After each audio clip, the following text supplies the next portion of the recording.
ಗೌರವಾನ್ವಿತ ಪ್ರಧಾನಮಂತ್ರಿ ಶ್ರೀ ನರೇಂದ್ರ ಮೋದಿಜಿಯವರ ಜನ್ಮದಿನದ ಅಂಗವಾಗಿ ಭಾರತೀಯ ಜನತಾ ಪಕ್ಷ ಸಿರಸಿ ನಗರ ಘಟಕದಿಂದ ಆಯೋಜಿಸಲಾಗಿದ್ದ ಸ್ವಚ್ಛತಾ ಕಾರ್ಯಕ್ರಮದಲ್ಲಿ ಸಂಸದರಾದ ವಿಶ್ವೇಶ್ವರ ಕಾಗೇರಿಯವರು ಭಾಗವಹಿಸಿದರು. ಸ್ವಚ್ಛತಾ ಹಿ ಸೇವಾ ಎಂಬ ಅಭಿಯಾನವು ಇಂದಿನಿಂದ ಆರಂಭಗೊಂಡು ಮುಂದಿನ 15 ದಿನಗಳ ಕಾಲ ಸ್ವಚ್ಛತಾ ಆಂದೋಲನವಾಗಿ ಮುಂದುವರಿಯಲಿದೆ. ಸ್ವಚ್ಛ ಭಾರತ ಅಭಿಯಾನಕ್ಕೆ ಹೆಚ್ಚಿನ ಒತ್ತು ನೀಡುವುದು ಈ ಕಾರ್ಯಕ್ರಮದ ಮುಖ್ಯ ಉದ್ದೇಶ. ಈ ಅವಧಿಯಲ್ಲಿ ದೇಶದಾದ್ಯಂತ ಸ್ವಯಂ ಪ್ರೇರಿತ ಸ್ವಚ್ಛತಾ ಕಾರ್ಯಕ್ರಮಗಳು ಹಾಗೂ ಶ್ರಮದಾನ ಚಟುವಟಿಕೆಗಳು ನಡೆಯಲಿವೆ. ಈ ಸಂದರ್ಭದಲ್ಲಿ ಸಿರಸಿ ನಗರ ಘಟಕದ ಪ್ರಮುಖರು ಹಾಗೂ ಕಾರ್ಯಕರ್ತರು ಸ್ವಚ್ಛತಾ ಕಾರ್ಯಕ್ರಮದಲ್ಲಿ ಸಕ್ರಿಯವಾಗಿ ಪಾಲ್ಗೊಂಡರು. ಹಾಗೆಯೇ ಗೌರವಾನ್ವಿತ ಪ್ರಧಾನಮಂತ್ರಿ ಶ್ರೀ ನರೇಂದ್ರ ಮೋದಿಜಿಯವರಿಗೆ ಸಂಸದರಾದ ವಿಶ್ವೇಶ್ವರ ಕಾಗೇರಿಯವರು ಹುಟ್ಟುಹಬ್ಬದ ಶುಭಾಶಯಗಳನ್ನು ತಿಳಿಸಿದರು. ಅತ್ಯಂತ ಹೆಮ್ಮೆಯನ್ನು ಪಡಬೇಕಾದಂತಹ, ಸಂತೋಷವನ್ನು ಪಡಬೇಕಾದಂತಹ ದಿನ ಇವತ್ತಿಂದು ಸೆಪ್ಟೆಂಬರ್ 17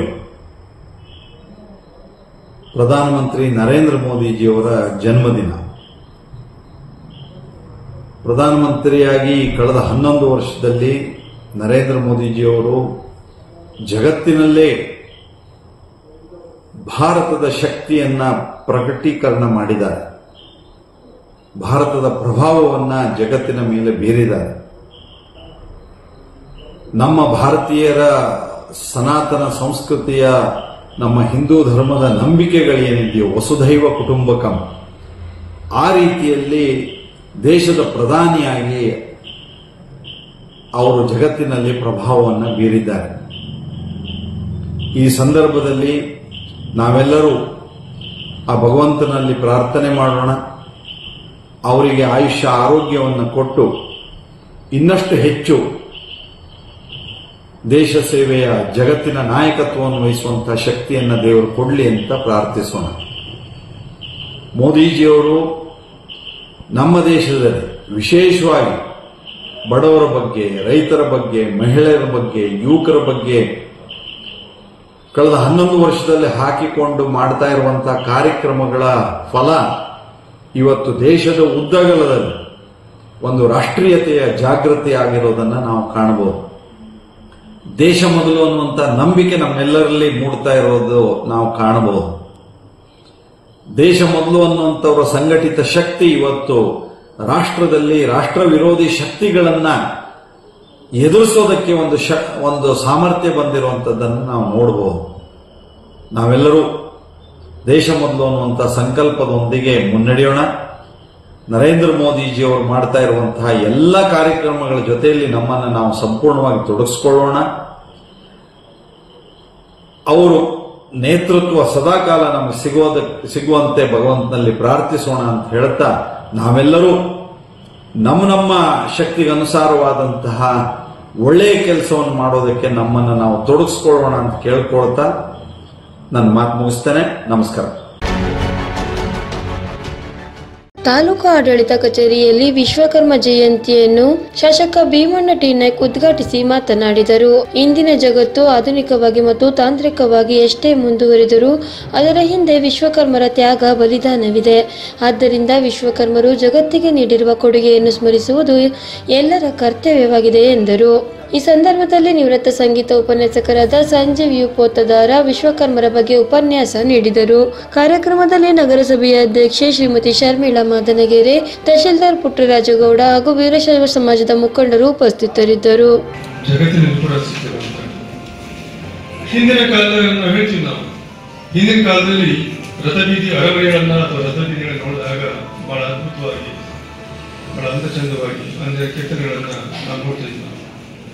ಇದೇ ನಮ್ಮ ರಾಜ್ಯದ ಮೈಸೂರು ಅರಮನೆ ಅಥವಾ ಅನೇಕ ದೇವಸ್ಥಾನಗಳನ್ನ ಆ ಕೆತ್ತನೆಯನ್ನ ನೋಡಿದಾಗ ನಾನು ಸ್ವಲ್ಪ ಹೊತ್ತು ಅಲ್ಲಿ ನಿಂತು ಯೋಚನೆ ಮಾಡಿದಾಗ ಸಾವಿರಾರು ವರ್ಷಗಳ ಹಿಂದಿನ ಕಥೆಯನ್ನು ನೆನಪನ್ನು ಮಾಡ್ಕೊಂಡಾಗ ಅಂದಿನ ಕಾಲದಲ್ಲಿ ಯಾವ ರೀತಿಯ ಕೆತ್ತನೆ, ಆ ರೀತಿಯಲ್ಲಿ ಭಗವಂತ ಅವರಿಗೆ ಕೆತ್ತನೆಯ ಒಂದು ಸೃಷ್ಟಿಯನ್ನ, ಆ ಬುದ್ಧಿಯನ್ನ ಕೊಟ್ಟಿರ್ತಕ್ಕಂಥ ಆ ವಿಶ್ವಕರ್ಮರ ಸ್ನೇಹಿತರನ್ನ, ಹಿರಿಯರನ್ನ ನಾವು ಸ್ಮರಿಸಬೇಕಾಗುತ್ತೆ.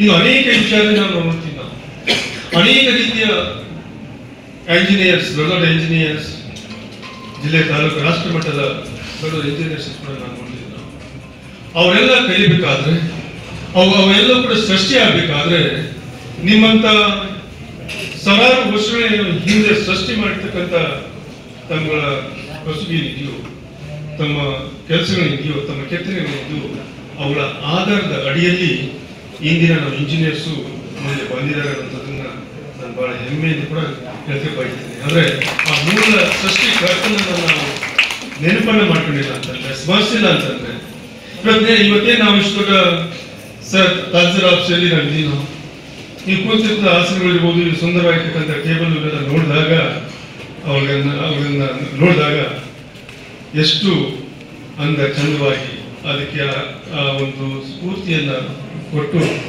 ನಾವೆಲ್ಲರೂ ಕೂಡ ಒಳ್ಳೆ ಕಾರ್ಯಕ್ರಮವನ್ನ ನಾವು ಮಾಡ್ತಾ ಇದ್ವಿ.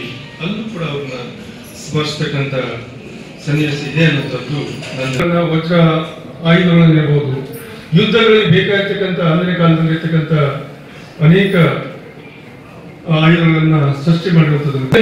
ವಿಶ್ವಕರ್ಮರು ವಿಷ್ಣುವಿನ ಸುದರ್ಶನ ಚಕ್ರ ಮತ್ತು ಇಂದ್ರನ ವಜ್ರಾಸ್ತ್ರವನ್ನ, ಶಿವನ ಅಂದಿನ ಅವರ ಪರಿಕಲ್ಪನೆಯನ್ನ ಅಂದಿನ ಕಾಲದಲ್ಲಿ ಅವರು ಆ ಥರ ಮಾಡಿದವಾಗ ಆ ರೀತಿ ಅವರಿಗೆ ಆಲೋಚನೆಯನ್ನ ಭಗವಂತ ಅವರಿಗೆ ಕೊಡೋದ್ರ ಮುಖಾಂತರ ಇನ್ನು ನಾವು ಆಕಾಶದಲ್ಲಿ ಕೂಡ ಎಲ್ಲರೂ ಕೂಡ ಹಾರಾಡ್ತಿದ್ದೀವಿ.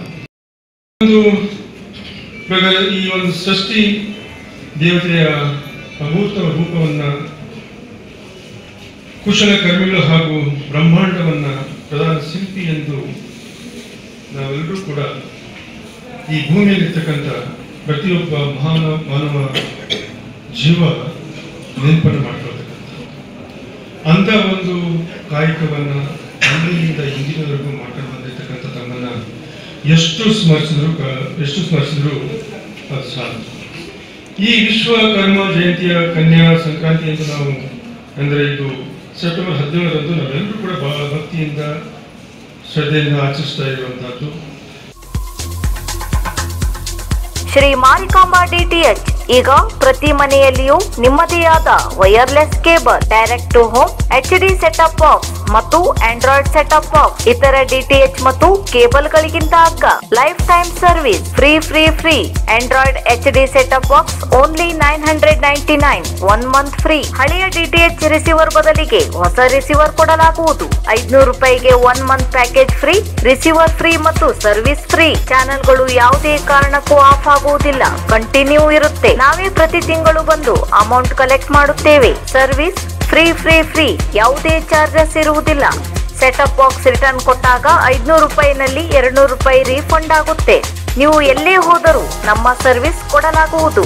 ಒಮ್ಮೆ ಸಂಪರ್ಕಿಸಿ Shri Marikamba DTH, Raj complex opposite Bharat gas, Kumta road, Sirsi. Mobile number 9591877022.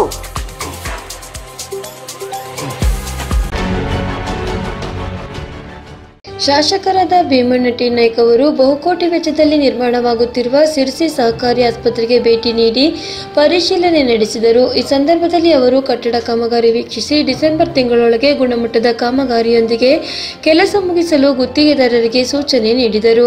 ಈ ಸಂದರ್ಭದಲ್ಲಿ ಉಪವಿಭಾಗಾಧಿಕಾರಿ ಕುಮಾರಿ ಕಾವ್ಯರಾಣಿ, ತಹಶೀಲ್ದಾರ್ ಪುಟ್ಟರಾಜಗೌಡ, ಆಸ್ಪತ್ರೆಯ ವೈದ್ಯಾಧಿಕಾರಿ ಡಾಕ್ಟರ್ ನೇತ್ರಾವತಿ ಮತ್ತಿತರರು ಉಪಸ್ಥಿತರಿದ್ದರು.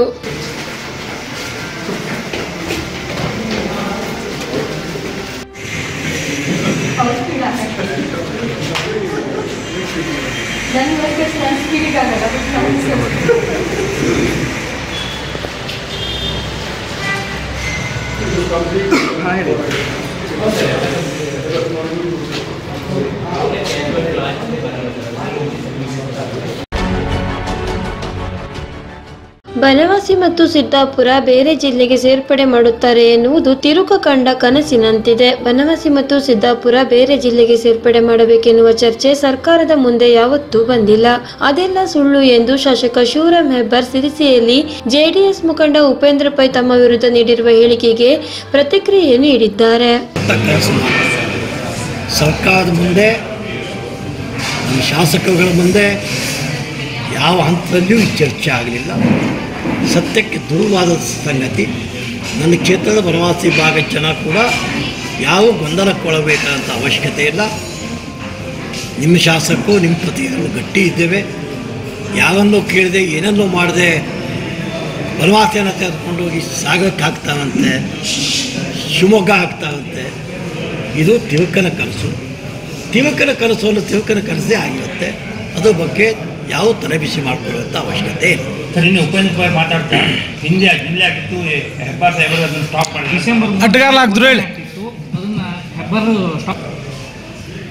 ಕಳೆದ ಸಚಿವ ಸಂಪುಟದಲ್ಲಿ ಅಥವಾ ಮುಖ್ಯಮಂತ್ರಿಗಳ ಕಡೆ ಸಿರ್ಸಿ ಜಿಲ್ಲೆಯ ಬಗ್ಗೆ ಯಾವ ಕಾಲಕ್ಕೂ ಚರ್ಚೆ ನಂದು ಆಗಲೇ ಇಲ್ಲ.